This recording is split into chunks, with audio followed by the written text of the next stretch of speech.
Hi అండి.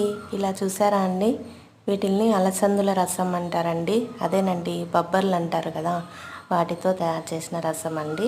First వాటిల్ని కుక్కర్లో ఉడకబెట్టుకోవాలండి. 2 విజిల్స్ సరిపోతాయండి, లేదంటే మెత్తగా అయిపోతాయి.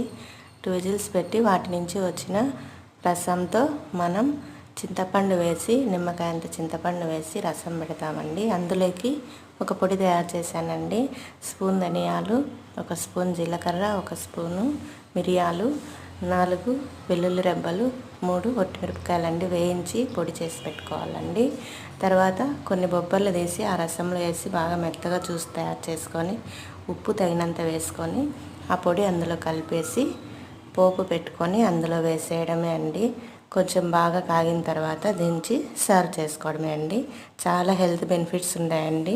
చూడండి, అవి తినడం వల్ల హార్ట్ పదిలంగా ఉంటుంది, మధుమేహం కంట్రోల్లో ఉంటుంది.